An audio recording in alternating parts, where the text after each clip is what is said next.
Welcome to Faith, Fiction, and Folklore, or as we like to call it, the Triad Podcast, where we try not to mess the podcast up. Hello, MVP Beans. He's like, oh no, I'm watching something right now. Sorry, I know. We're having a weird day, or had a weird weekend I had to make up for. Because there was a bunch of stuff I wanted to talk about, and then I didn't get to show up Saturday. So I was like, well, I guess we'll do it one Monday if we have to. So here we are. Here we are. But it's good to see you, MVP. We appreciate it, Mr. Beans. So, Trevor, how are you tonight? I'm good. And your mic is on, and my mic is on. Good. We beat OBS this time. Yeah. We got him this time around. Anyway, so tonight I had wanted to talk about Melania Trump's statement because it was related to Epstein. And then actually it was kind of providential that we waited because Trump had two really significant moves that happened on Sunday. One very interesting, smart, and the other really dumb. And the dumb one's kind of related to faith. And that we're talking about the unfortunate meme, the very unfortunate meme. So we will be discussing that tonight, and then we will end with kind of my reaction on Genesis 28. We'll do the Bible reading towards the end because we're not going to read it. You already read the whole thing, so we're not going to read the whole thing again. But I had some thoughts because I edited the show after the fact, and there were some things I wanted to say. So thought we would just... Are they good or bad? They're good. Oh, okay. I just wanted to make some observations about the chapter. So that's the show tonight. So anyway, are you ready, good sir? Are you talking to me? I am. I think I'm ready. You think you're ready? Are you ready? No, you're making me nervous. You're making me nervous, Trevor. Well, that's why I'm here. Just to make you nervous. Just keep me on edge. Yeah. Okay. What edge you want to keep? Let's just get on with it. Okay. So, Melania. So you are aware of what happened, right? There were some other pictures or some more nonsense that came out. I don't believe for a second she was actually working for Trump, like Epstein or anything like that. I'm not concerned about that. So... Yeah, that's as far as I heard. That she... But apparently the pressure's been getting some momentum. And so she released a statement. And then she added something else quite interesting. And this has caused even more speculation. It's old news at this point, but it's causing more speculation. So... Well, what was the statement? The statement was she had nothing to do with Epstein. And then on top of that, she said that the victims ought to have a statement before Congress. They ought to get their day in court. So, and that has caused all sorts of speculation. So I thought we would watch her speech and then react. So what do you say to that, good sir? I say, let the woman talk. Let the woman talk. He who is without sin cast first. He is who without sin. I'm not sure. Jesus said that. I know, but she didn't do anything wrong, so I don't know how it doesn't matter. We're just going to watch this. So, First Lady Melania Trump.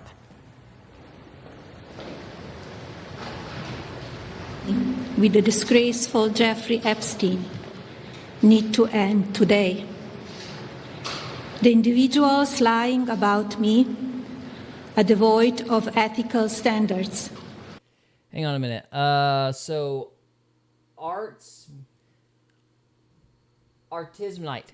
I don't know how to say your name, sir. He says in the plagiarized Bible. I'm not sure what you're referring to, but I'm sure you're more than welcome to elaborate. Anyway, moving on. Humility and respect.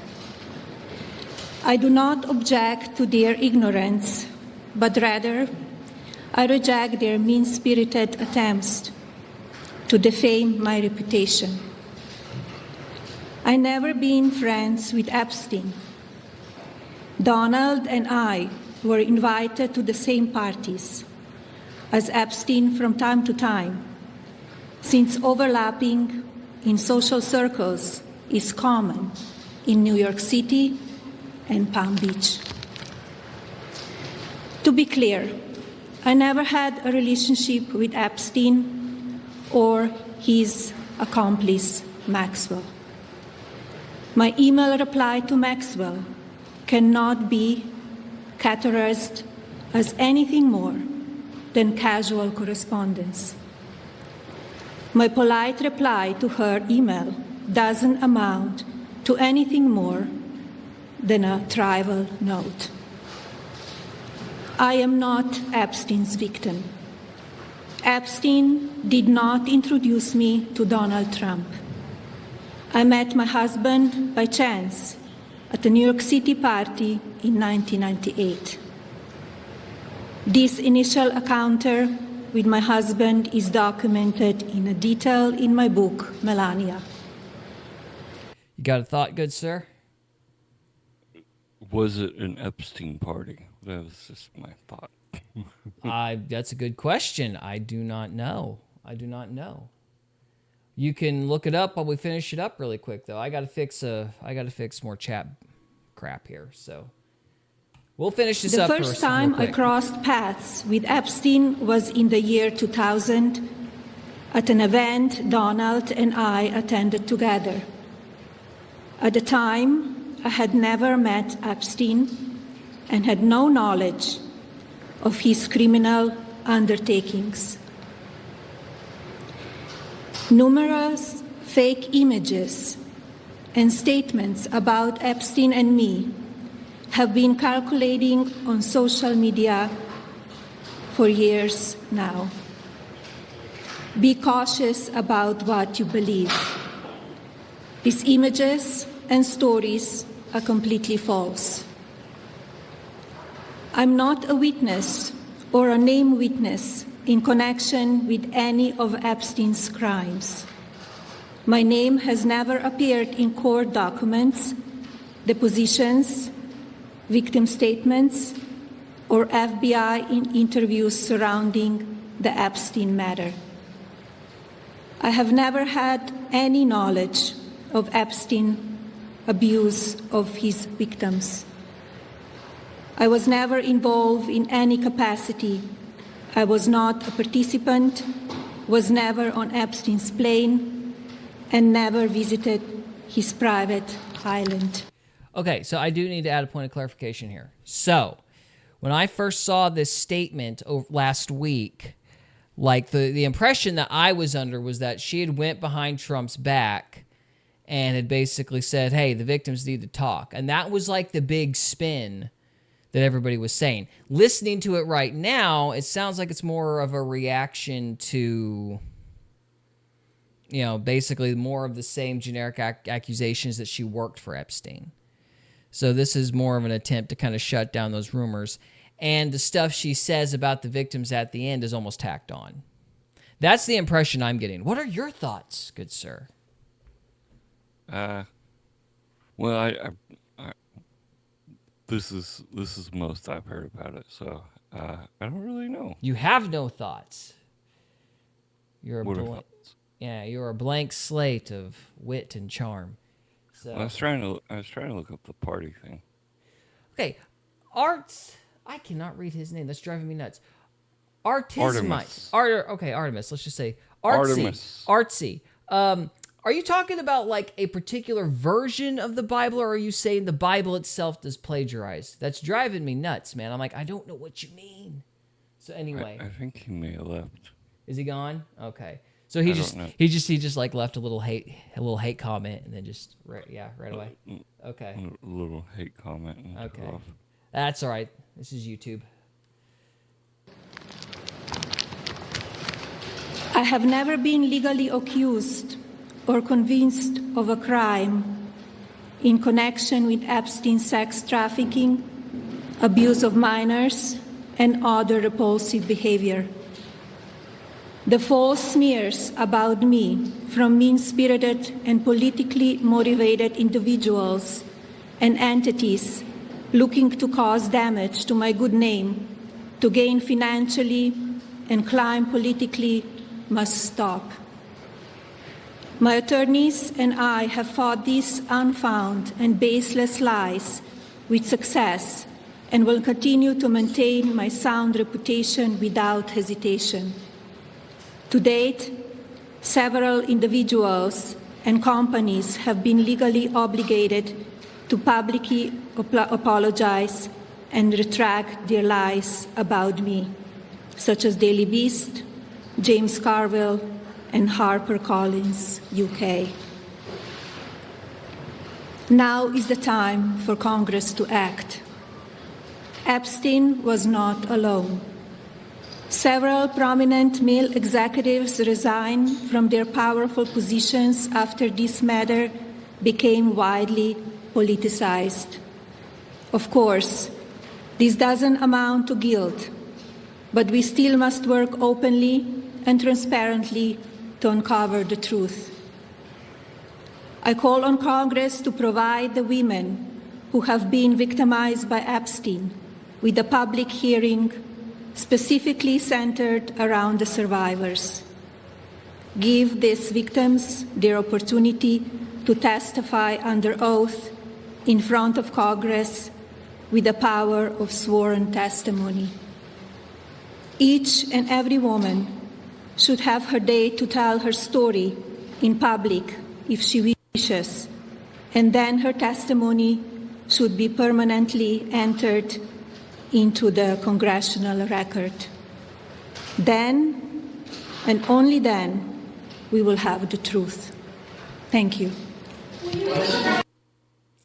So that's Here's that. the First Lady, Melania. So, the last part where she's like, hey, they need to stand before Congress is what everybody's talking about. This is obviously something Trump probably doesn't want, considering how much he's fought over the Epstein thing. So there was a lot of speculation. Why would he not want that? Probably because he's either got buddies on it, or maybe he was even protecting his wife. That's the thing. Like, he's obviously protecting somebody, and this kind of gets into the theme of the show. It's like a tale of two Trumps. Like, when he does something really stupid, it's because he gets emotional.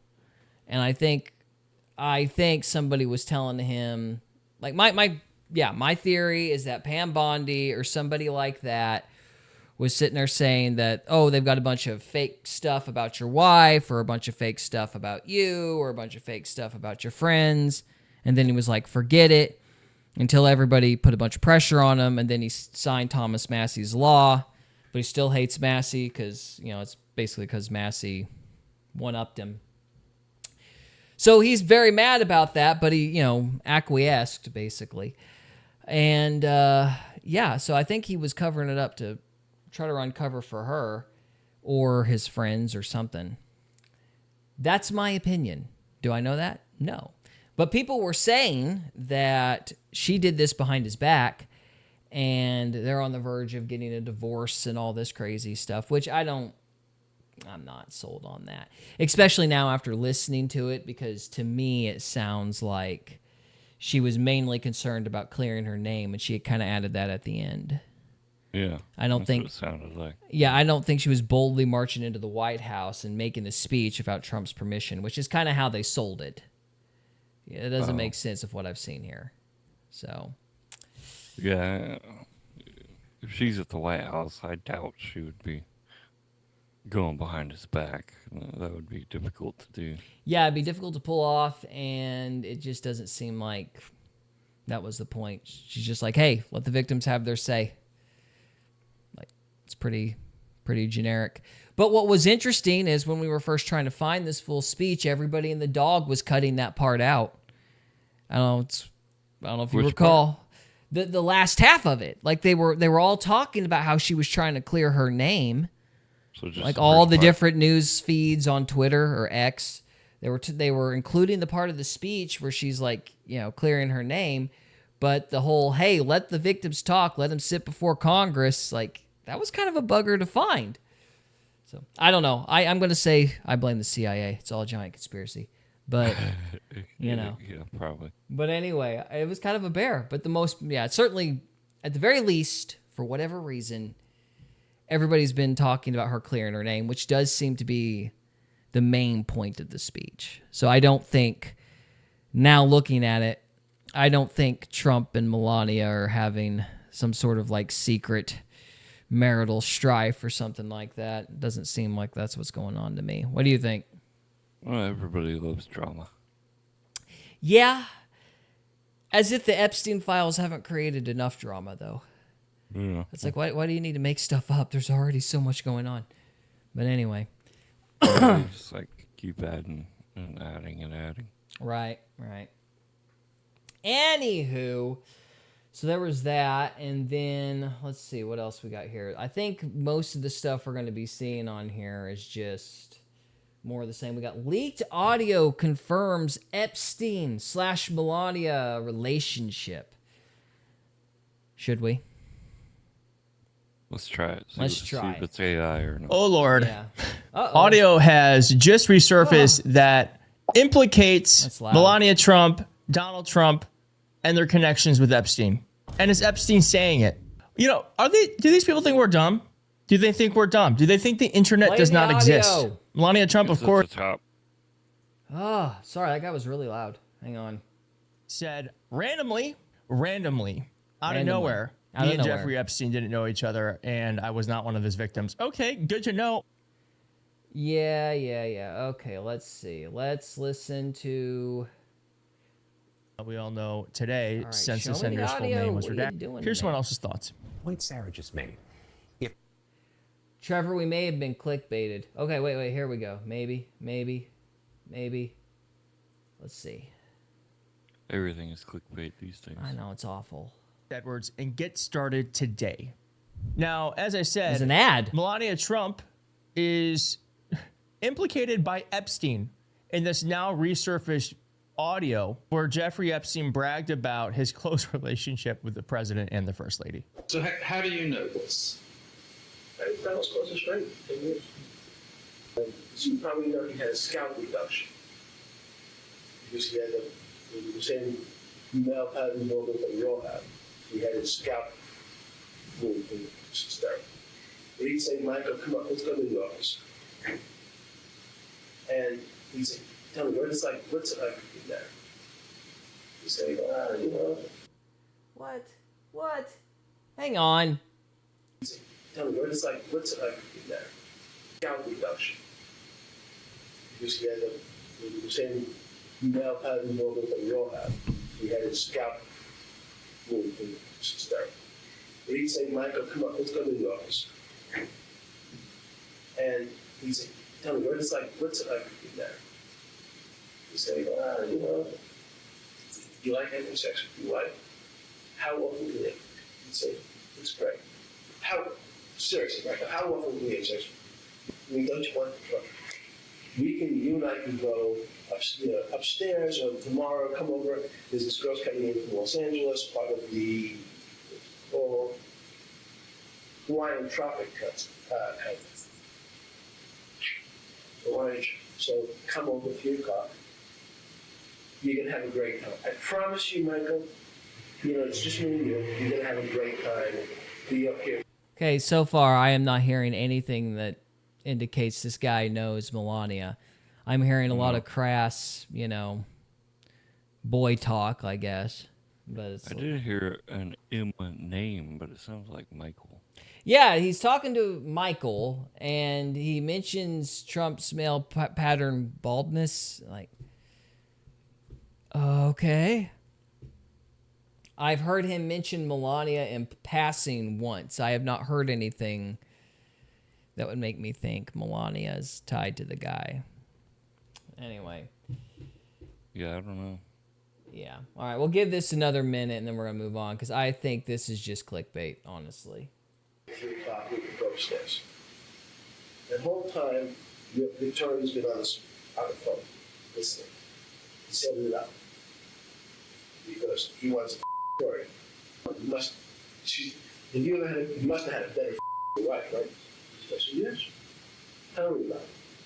And the wife's on the speakerphone, listening. Donald and said, I know I think you're really hot. And I know you think you're a guy. Michael is like the end of the world, the best guy on earth. You will be married to. You're wrong. just listen to the next part of it. And go with the new rubbers, set you up. Right. There you go. And of course, we also have. Oh, there we go. That proved everything, Trevor. There we go. Yeah. That's it. Yeah, there we go. Clear as mud. That just proved it all. Wow. What did it prove? Nothing, Trevor. Not a thing at all.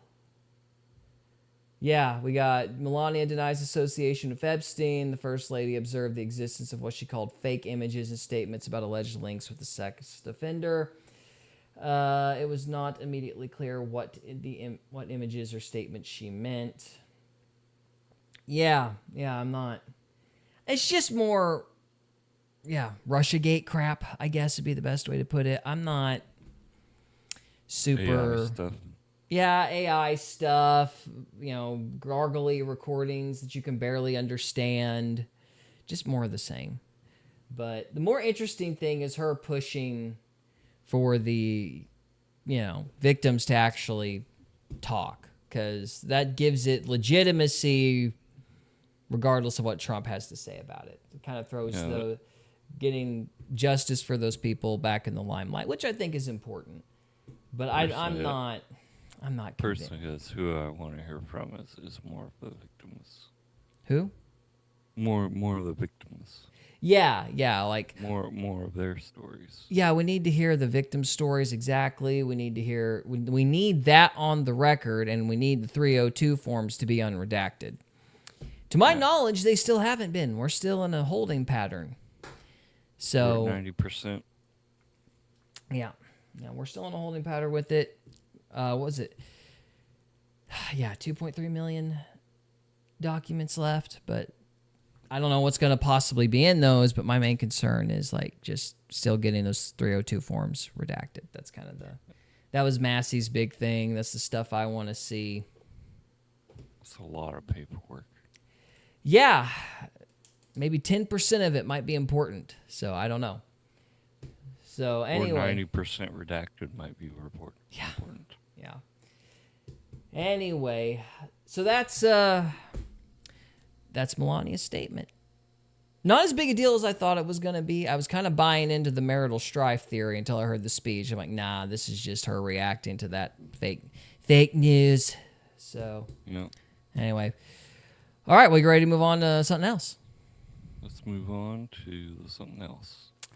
All righty then. We're moving on to subject number 2. So, over the weekend, I don't know if you've seen the very... Well, before we get into that, let me just start off. There's back in 2016, Ben Shapiro had a little shtick he would do on Facebook, right? It was good Trump and bad Trump. And then he would have an article where Trump is doing something really, really good, and then he would have an article where Trump was doing something really, really bad, and just it would kind of go back and forth like that. And I'm less of a fan of Shapiro than I was back then, but I still like that bit. I think it's a good bit. And that's kind of how I feel this weekend went. There was really good Trump, and then there was really, really bad Trump. So let's start, before we get to what everybody already knows, let's start with the good Trump. And this is a segment from Benny Johnson's video he came out with very last minute, basically last night. So we'll let him explain something pretty impressive that Trump did, actually. So let's just start there. Yeah. President Trump just played a historic tactical Uno reverse card on Iran, the likes of which the world has never seen. He's remade the economy of the planet, and it's going to hurt America's #1 enemy the most. It's not Iran. Get ready, buckle up. The peace negotiations failed, and that seemingly was the point. The more that you followed them, the more you realized it was more like Sun Tzu, Art of War. When peace is impossible, make it seem as though you tried, so that when you have to do the inevitable, it seems like your only logical step. Peace negotiations did not go well. J.D. Vance saying, unfortunately, we weren't able to make any headway. We were quite flexible. We were accommodating. The president told us Come here in good faith and do your best. And ladies and gentlemen, less than 12 hours after the collapse of the peace talks in Islamabad, Donald Trump went super bod and closed the Strait of Hormuz. That's right, you heard that right. President Trump says that he is actually now going to close the Strait of Hormuz. He's going to stop all the oil from flowing out of Iran. Yes, sir. What's the Strait of what? Strait of Hormuz. You know what the Strait of Hormuz is? Hormuz? I don't know what that is. You're not familiar? All right, let me Google it really quick. So, yeah, the Strait of Hormuz, let me get a picture up. It's a part of Iran where all our oil goes through. Why would we go through Iran for oil? Well, it's not mainly us, it's China, but it's a bottleneck for the world's oil. So let me pull this up. Oh, okay. I've heard people talk about this before. Yeah, so this right here, this is the Strait of Hormuz. Iran has been guarding that for a very long time. And just to cut to the chase, basically, Iran's military's gone, leadership's gone. They really don't have any, cards to play. The war is pretty well over, but they've had a stranglehold, if you will, on the Strait of Hormuz, right? And that's been their big point of leverage. And so Trump and everybody's been going back and forth trying to get them to actually let ships go through without Iran basically dropping mines, because they don't have a navy, they don't have an air force, they don't really have very many missiles left. Their whole army's been decimated, but they can still, in sneaky fashion, drop mines in the water and try to blow up ships attempting to get oil. And that's been their big thing. So they were trying to put a stop to that. That was what the Nice. Yeah, exactly. That's what the negotiations were about. They failed because Iran is very, very confident in their stranglehold over this strait. And then Trump did something unexpected. He just said, okay, you want to play that way? We're going to shut down the Strait of Hormuz. Now nobody can get oil because Iran was basically like letting some people in and some people out. And, Trump was like, okay, we're shutting the whole thing down. Nobody can get in here. Is that what that blockade thing was? Yes, that's what that blockade thing was. Okay. So he took their point of, it's brilliant. It's brilliant. He took their point of leverage and just basically flipped it on its head and said, okay, your entire economy is going kaput. We're not letting anybody through. And what that did, going back to the Benny Johnson video, let me skip ahead. Again, he's going to do a better job explaining this than me. Thinking about starting to run on the Hey, look, an ad. I need to drop my belly fat. Don't you want to drop your belly fat? Total BS. Hey, it's Thinking about starting V-Shred. cutting He is You're gonna super notice reliable. V-Shred is super reliable. Not really. Never listen to V-Shred. V-Shred will keep you fat. Anyway, so... Yeah. Well, V-Shred is only useful if you don't have ADHD. If you've spent any time in like the bodybuilding space, that man is like anathema to like Greg Doucette and like all those muscle guys. They hate V-Shred. They hate him. And I agree with them. I agree with their arguments. That's all I'll say about it. But anyway. Yeah, I got into a little bit of listening to him, and I'm like, this guy's full of pizza. Full of pizza. That's very diplomatic of you. Yes. So, anyway, so if you'll look, somebody also made an interesting observation that I thought was very clever. I don't remember who it was, though, but they were commenting that this is why Trump made a deal with Cuba as well, because they all knew ahead of time that this was going to be the plan. They were going to shut down Iran's access to, ability to put out oil. So that's why Trump went after Venezuela, and then Trump was doing something. It could be that whole citizens protest thing might have been backed by the CIA or somebody like that.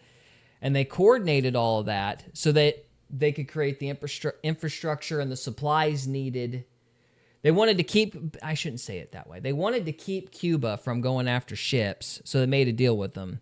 And then they took out Maduro to get the extra oil needed because they knew they were going to go after Iran. And so now, if you look here, all these ships. Pretty remarkable here when it. That's like all the ships of the world making a beeline towards the Gulf of Mexico to get the oil that they were getting from Iran. Wow. So he just flipped the entire global economy on its head. It's freaking brilliant. So there's that, and we'll let Benny Johnson keep talking about it. Comes to massive tankers heading straight into the Gulf of America. Yikes. What's going on here? The world's economy is resetting in favor of United States energy as the number one energy producer on Earth. Now that we have Venezuela in our control and Iran in our control, America effectively controls 85% of tradable energy on the planet. Now, markets haven't stabilized just yet, but we've just cut off our number one geopolitical enemy. And by the way, the most sophisticated, largest capacity refinement facilities in the planet exist here in the Gulf Coast, in the Gulf of America, and they're increasing their capacity every single day. This is, of course, also where our oil companies have their biggest productions. This is the Gulf of America, packed with super tankers racing to load up on U.S. oil. Record exports, global energy demand is shifting directly to the United States of America. The economic boom is incoming. Look at this map. What this map shows is every large-scale tanker on the planet turning directly in the direction of America. President Trump had it planned out from the beginning, 10 steps ahead as always. Boats are sailing up, heading to our country, big, beautiful tankers. We'll load them up with oil, gas, and everything else. Right now, everything is changing. Look at this post going viral right now. Check out the map right here. So that's very impressive. It's not all... Sorry, go on. Sounds like he's playing chess instead of Uno. Yeah, it's chess instead of checkers. You know? Like... Yeah. Iran spent this whole time thinking they were the ones that held all the cards. And then he turns around and goes, okay, you want to play it that way? We're shutting the whole thing down. You think we need your oil? And it turns out the whole time he was preparing to have everybody buy the oil from us. Yeah. China, from what I understand, is absolutely losing its mind over this. So, I mean, you got from a military standpoint, you've got to hand it to him. Like, that's impressive. Yeah, that's impressive. But it's not all good. It's not all good. So Glenn Beck had a little bit of a different take. And so we're going to listen to Glenn Beck's take a little bit on it. Because this is not going to be good news for your pump. Like your price at the pump. Yeah. Because obviously, if everybody in the world is buying oil from us, you don't get as much oil. You're talking about paying out the teeth when it comes to gas prices. And Beck points that out, so we'll jump to him really quick. All right, so here's the Washington Post. President Donald Trump's posting of a rendering that appeared to depict him as Jesus drew a rare criticism from the religious right, prompting calls for him to take down the post and allegations of blasphemy. For the weekend, tankers will be escorted, but the lanes that Iran says everybody has to use, he is blocking those. Okay, so what's coming here? Tomorrow, the next day, Navy warships are going to be stopping ships that try to pay the illegal toll for Iran, if that happens. Oil tankers are rerouting. They're slowing down. As I showed you in hour one, they are actually rerouting to the United States. Prices at the gas pump are going to go up. They're already jumping. I mean, expect another 50 cents or maybe even $1 in the next week or so if it drags on. Groceries, diesel trucks, all of that is going to go up. It's not good. It's not good. Heating oil, God bless you if you're in the Northeast. How are you affording this? Your 401k, it's going to take a little bump in the road probably. You know, this isn't somewhere else. This is your grocery run, your commute, your kids' soccer fees. And Iran knows that. Iran knows that. That's the bet they're making. I said earlier in the show, what do they have that they think they can beat the United States? Because we're wiping them out. We're cleaning their clock on the field of battle. What do they have? It's not missiles. It's what they see when they look at us through social media. Iran sees a divided America, an exhausted America, 20 years of forever wars. They see an America that's ready to turn on itself the second price of gas goes up. They see social media turning every clip into a weapon, and they're not wrong. You know what burns my ass? Doctor looked at my knee for 5 seconds. It's arthritis, he said. Just part of getting old. Oh my gosh. They're not wrong. You gotta love how every podcast advertisement looks exactly like the Joe Rogan Experience. I just wanna, It's all AI. Yeah, it's all AI, right? What was it? The echoey, distorted robot voice? Did that give it away, Trevor? So No, it was the fake dudes. oh, it was the fake dudes. Okay, my mistake. No, anyway, just as an aside, like from what Beck's saying, I have a very hard time acting super worried about a 401k. Maybe it's just because I'm a millennial. I'm like, when I was in high school, 2008 happened. Everybody lost their 401k. So I'm like, good luck if you can keep it. So I don't know. That's kind of hard for me to wrap my brain around. Yeah, I Just only personally. have a 401k because of my job. Yeah, Jess has a 401k, but I'm like, hey, it'll be great if we got one, but I wouldn't hold your breath. I mean, they'll create a bubble somewhere and take it. That's kind of what they do, but good luck. Yeah. That's just me. That's a whole other thing, though. From my opinion, it's just a glorified savings account.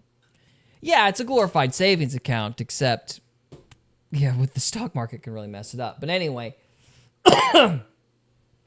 so old Beck is saying that he's not as optimistic. He doesn't sound as optimistic as Benny Johnson is. I think the short way to put it would be, from a military strategy standpoint, this is brilliant. Like, he's really put the screws on Iran. Iran might be betting that we're going to give up after 2 weeks when the gas prices shoot up, though. And so it's like, if the Definitely gonna make a lot of people mad. Yeah. I mean, in the long term, if Trump finds a way to keep this situation the norm, like, it's going to benefit the country immensely. Like, if we become the main exporter of oil, I mean, it won't really matter. You make NATO irrelevant, you make Iran irrelevant, you make China irrelevant, you make Russia irrelevant. I mean, this would completely flip the board if people would accept it, taking it on the nose. And, a lot of people are cutting it really close, financially. So yeah, they might not be willing to do that. It's gonna. I'll say what I've said, before. I think I've said it before. If he can get this Iran war thing wrapped up before the midterms, as unpopular as he supposedly is in the polls right now, as unpopular as he is, there's going to be a backlash. The second he ends the war and actually wins it, he'll be more popular than he's ever been. Because that's kind of how this goes, It's like in the middle of the war, it's like, oh, how dare you? You promised no forever. He never made that promise. The libertarians made that promise.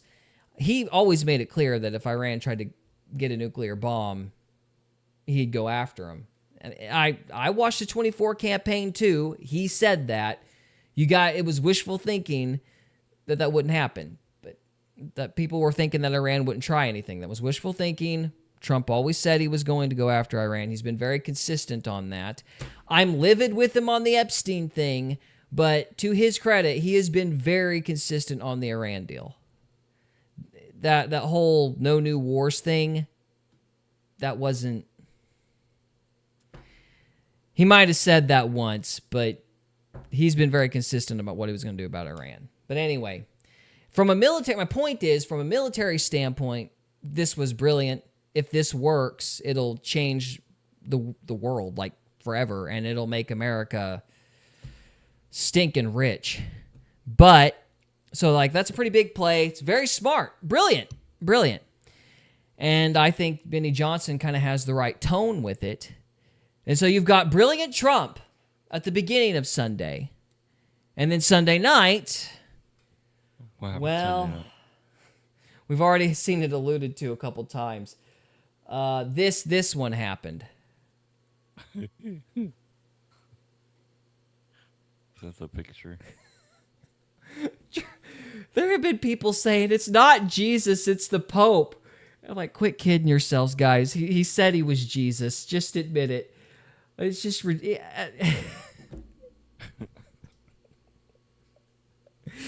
he is, Mr. Napoleon, Captain Strategist on foreign affairs. But when it comes to domestic policy, you're like, Trump, why? Why would you do that? So you knew people were going to be livid, like just livid over it.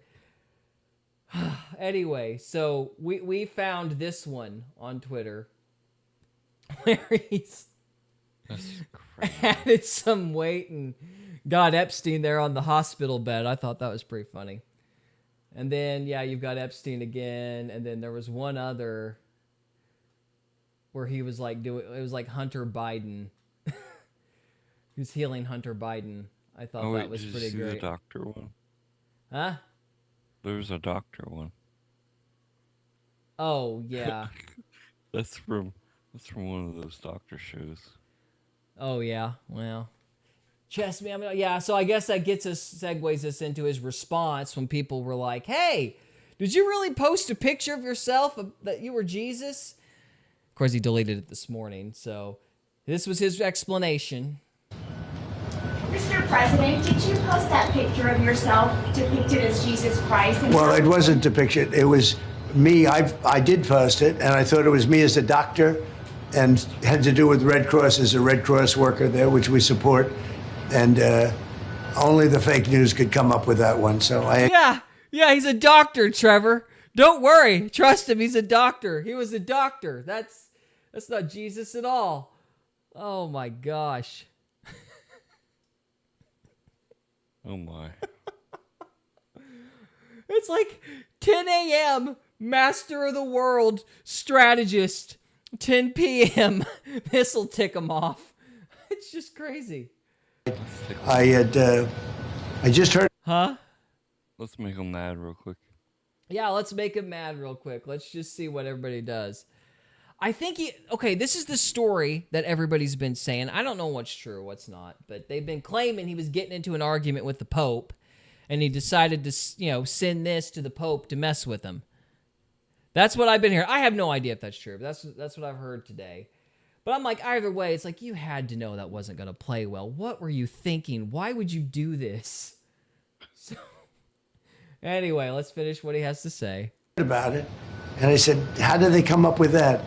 It's supposed to be me as a doctor making people better, and I do make people better. I make people a lot better. As an example, the 11,000, I understand your husband's going through treatment. Yes, sir. Yes, sir. He's He going has through cancer. some very serious cancer treatment, so Yes, sir. this goes a long way. Yes, sir. It sure does. So, am I offended? Not really. I mean, I kind of wonder if I should be, but I'm not. Like, what's your thoughts? Do you think people ought to be upset about this, Trevor? Well, people are gonna be upset no matter what you do, so. Yeah. I guess my point was I was like, at one point in the afternoon, I'm sitting there going, this guy's a freaking genius. He's an absolute genius. That Strait of Hormuz thing is incredible. I was like impressed and astonished that he did that. And then not 2 hours later, you learn about the picture of him being the Pope or a doctor or whatever, and you're just like, what? Why? It's like only Trump, only Trump. He's a genius one minute and you want to tear your hair out the next. So, I don't know. What are your thoughts? Yeah, I heard about it on Jesse Lee Peterson's show this morning. Oh, what Jesse Lee Peterson have to say?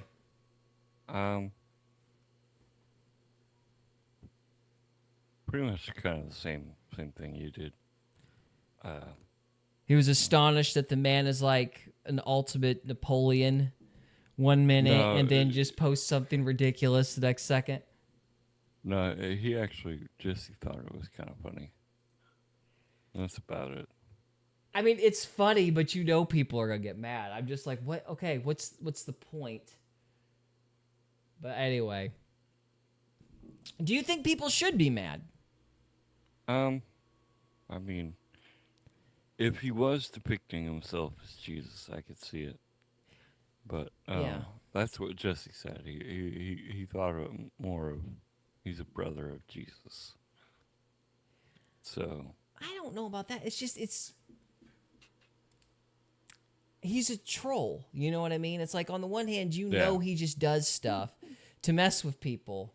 That's a good way. It doesn't change the fact that it's still disrespectful, though. So I'm kind of got like one boot and, I'm being wishy-washy, essentially.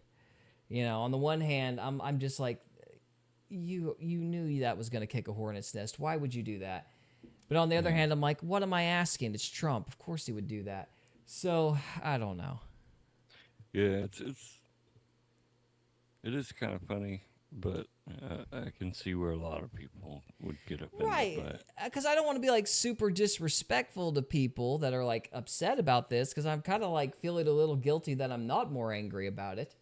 But at the same time, I'm like, it is Trump, though. I don't even think we're not talking about somebody who's going to be registering the theological implications of something. That's not really his wavelength. Give him money and war, but, philosophy, maybe not so much. Yeah, he's just a businessman. I don't know. Yeah, I don't know why you would do this. Like, he was alive during the whole John Lennon thing. You remember John Lennon was bragging about how, the Beatles were more popular than Jesus, and that was like a huge thing. And then John Lennon had to apologize. Like, the Christians, everybody was up in arms over that. So back then. So, Yeah, no, I don't remember that. Well, yeah, I guess it was our parents' day and age. But yeah, John Lennon said that, the Beatles were more popular than Jesus. And everybody was like, excuse me? And he's like, I'm sorry. So I'm like, Trump was around back then. I don't know what he thought was going to happen. And he must have went, oh, crap, for as much as he likes to troll. Jeremy from Geeks and Gamers was like, hey, this isn't that big a deal. Like, I understand if you're mad, but it's not that big a deal. I'm like, well, you did do a podcast on Sunday night when you normally don't do that. You knew it was kind of a big deal. So, yeah. Anyway, I waver. I don't know. But that was Trump, genius on Sunday morning and troll on Sunday night. So, anywho. Well, we all have our moments. We all have our moments. It's like, well, I don't know. That's about all I got for that. So, alrighty. Want to move on to the last subject for the evening? Yes, sir. All right. Well, you were reading Genesis 28 on Saturday, and I had some thoughts. Genesis 28. Yeah, you read Genesis 28 on Saturday, and I had some thoughts on what you read, and I wanted to, go back and forth with you about it and see what you had to say. Are you ready, good sir? Never. Never? All right. Okay, so... All right, there's a certain scripture on here. Maybe I should have marked it ahead of time, but... This is the chapter where he talks about Jacob's ladder. Yeah. Yes, and Jacob's ladder was really important, and I'd forgotten to make this connection with 27 because Cody was so angry or like frustrated last week because, by all accounts, it was like God had recognized the covenant through Jacob, even though Jacob lied, And so It's like he thought it was not right of God to validate this unconditional covenant that was given to Abraham. He didn't think it was right that he should have validated it to Jacob just because he tricked him and lied to him. You know what I mean? Yeah. So there's that. But then Jacob's ladder happens. And that got me to thinking. I was like, well, maybe he didn't recognize Isaac's blessing. You know? Or Why if he not? did, he's validating it himself through the ladder dream. But let's see here. Hang on a minute. Let's start with where it starts talking about the ladder. I had it just a second ago. Dad, blame it. I think it's 12. Is it 12? Here we go. Yeah, you're right. Genesis 28, verse 12. And he dreamed, and behold, a ladder set up on the earth, and the top of it reached to heaven, and behold, the angels of God ascending and descending on it. And behold, the Lord stood above it, and said, I am the Lord God of Abraham thy father, and the God of Isaac. The land whereon thou liest, to thee will I give it, and to thy seed. And thy seed shall be as the dust on the earth, and thou shalt spread abroad to the west, and to the east, and to the north, and to the south, and in thee, and in thy seed, and all the families of the earth shall be blessed. That sounds like he's revalidating Abraham's covenant himself. That doesn't sound like Isaac passed it on. It sounds like God passed it on, not Isaac. So God gave Jacob the blessing instead of Isaac. Well, yeah, at a different point in time. Not as a reaction to Jacob's duplicity, but as a completely unseparated thing whenever he flees as a result of that stunt he pulled. And if you think about it, that makes sense, because Jacob doesn't get any of Isaac's land that I know of. Like, Jacob had to be with Laban for forever and a day, you know? So let's go back to 27, and let's read Isaac's blessing and then compare it to 28 of the covenant. All right. Let's see.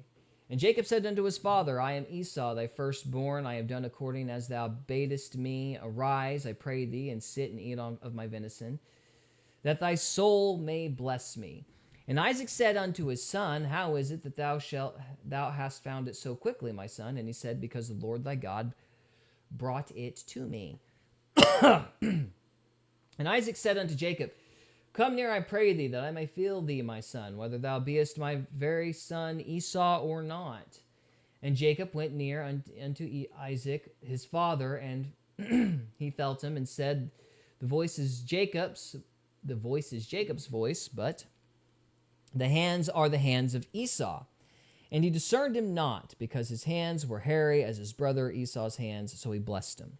And he said, Art thou my very son Esau? And he said, I am. And he said, Bring it near to me, and I will eat my son's venison, that my soul may bless thee.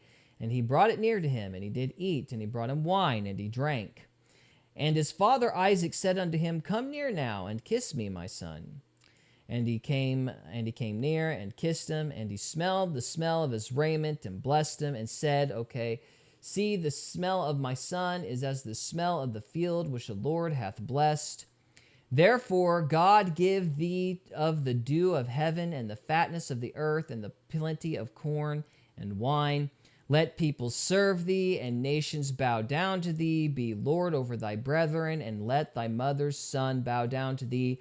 Cursed be every one that curseth thee, and blessed be he that blesseth thee. And it came to pass, as soon as Isaac had made an end of blessing Jacob, and Jacob was yet scarce gone out of the presence of Isaac his father, that Esau his brother came in from his hunting. It's two different statements. You catch that? No, I didn't actually, until you pointed it out. Isn't that fascinating? So there's elements of it that are the same, but they're not the same. The actual covenant isn't coming from Isaac. It's coming from God directly. It's coming from God. That's fascinating. Okay, so let's go back to 28. Now let's go back to 12. And behold, the Lord stood above it, and said, I am the Lord God of Abraham thy father, and the God of Isaac. The land whereon thou liest, to thee will I give it, and to thy seed. And thy seed shall be as the dust of the earth, and thou shalt spread abroad to the west, and to the east, and to the north, and to the south. And in thee and in thy seed shall all the families of the earth be blessed. And behold, I am with thee. I will keep thee in all places whither thou goest, and will bring thee again into this land. For I will not leave thee until I have done that which I have spoken to thee of. And Jacob awaked out of his sleep and said, Surely the Lord is in this place, and I knew it not. It's two different covenants. Or one's a blessing and the other is the covenant. Right. I think that speaks to the fact that men cannot pass on a covenant from God. What do you think? Well, it makes sense because it would be a covenant from God instead of man. Right. Yeah. So even if a man were to, let's say, because there are elements of it that are the same, or at least that's all kind of grouped together, perhaps, or it's been grouped together over time, maybe. But let's say that even if a man were to say that over somebody, God has to come in and validate it at some point. Right, confirmation. Like a confirmation himself, yeah. I hear that a lot from a lot of like prophetic people and stuff like that. That they're like if someone prays for them, they'll say thank you, but I need to go to my secret place or wherever and confirm that with God before I comment on it. Right. Well, that makes sense. So it's consistent. Yeah. So I wanted to make that statement because I thought that was really interesting. This is another thing, though, that is distinct because remember, Esau took Hittite wives, right? And so when Isaac... That was against the covenant, wasn't it? Apparently. Well, at the very least, we know that Isaac and Rebekah didn't like it. Like they were unhappy about it, right? And so at the top of 28 it says, And Isaac called Jacob and blessed him and charged him and said unto him, Thou shalt not take a wife of the daughters of Canaan. Esau had already done that. And so basically that seems to be like something they're supposed to do. And Esau doesn't do it, but Jacob does it. Like Jacob goes to Bethuel, my mother's father. Yeah, and he's supposed to take a wife from Laban, which is the same place where Isaac got Rebekah, Laban, right? And so Jacob is actually obeying that aspect of what his father, like the hired hand, had done. And and then God affirms the covenant himself. So I thought that was pretty cool. Yeah, that's why it's important to read more than just like one chapter at a time, because things get out of context if you just cherry pick things. Yeah, a lot of Christians these days will just cherry pick verses and throw them at people, and it's confusing. And well, it also speaks to it elaborates a little bit more about what Cody was talking about, because Cody was so upset that this covenant was affirmed through a lie. And we tried to address that in a certain way, and I don't think our answer was necessarily invalid, but this adds a little more clarity. God still had to affirm it with Jacob. Now, what if Jacob had said, you know what? Esau took some Hittite wives. What if I take some Hittite wives? That doesn't make any difference. I don't like them daughters of Laban, you know? Would God have still validated the covenant if he hadn't listened? I don't know. I don't pretend to know the thoughts of God. Well, point is, there still had to be an act of faith there. Right. You know, there still had to be some trusting of the birthright, some trusting of the covenant. There had to be some trust in God, even if he was a degenerate. Like, there had to be some measure of trust there before God validated it. Yeah. Maybe. You have to believe first, I guess would be the point. Faith comes by... No, that's not right. Anyway, so I wanted to point that out. That popped into my head the other day. So, was there anything about 28, anything else about 28 that bothered you before we move on?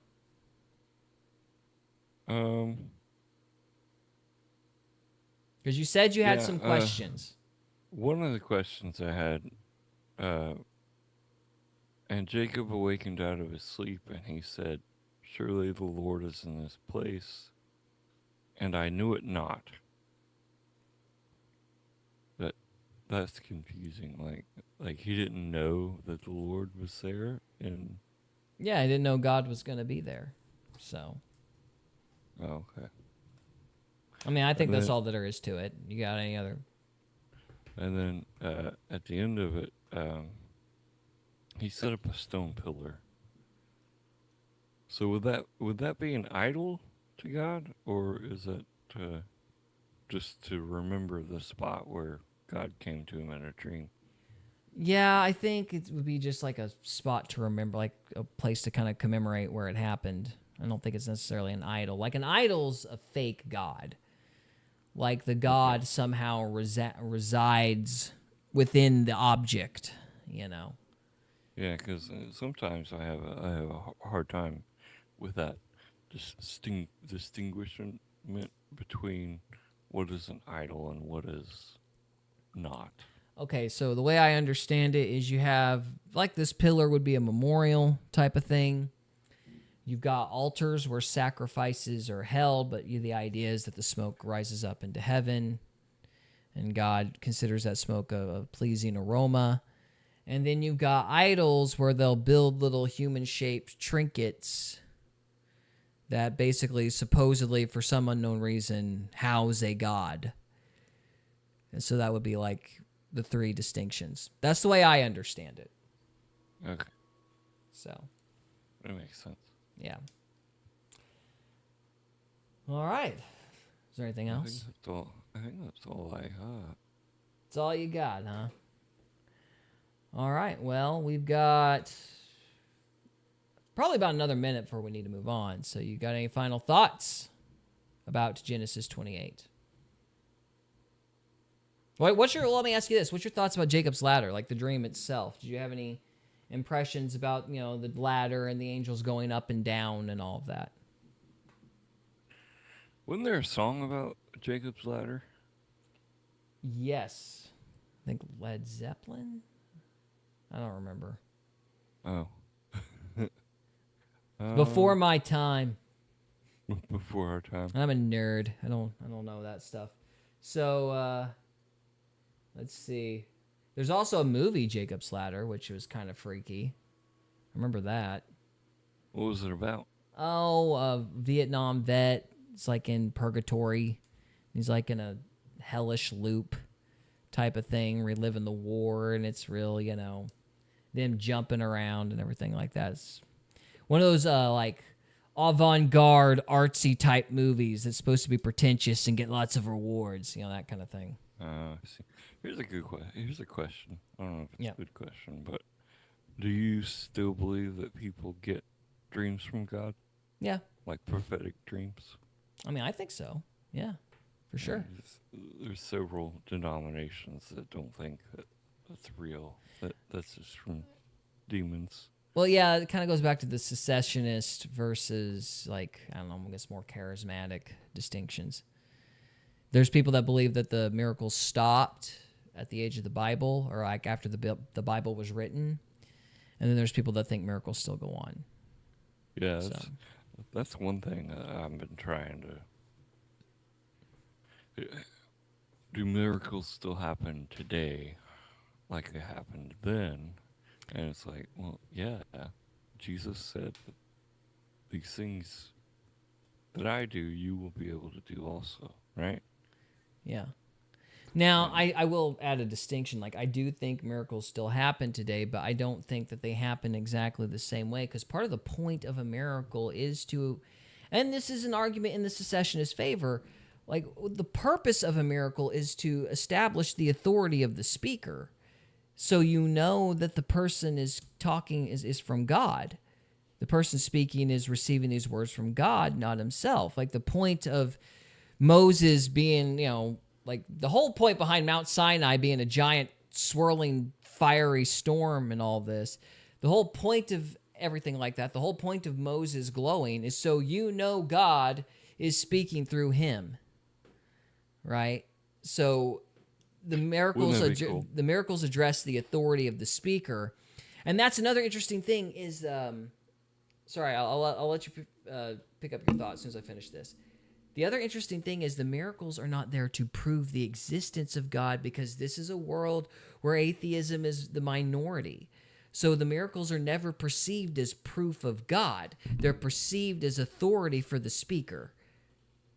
That's a very important distinction to understand. And so since, if we believe that the Bible is complete as written, then it follows that there wouldn't be the same kind of miracles that there were back then, because God is not necessarily speaking through people in the same way that he was speaking through, say, someone like Elijah.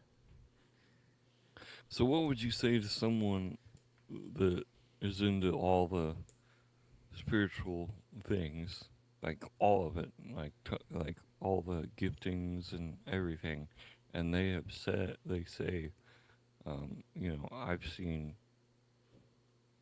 arms and legs grow back, and cancer just be healed and stuff like that.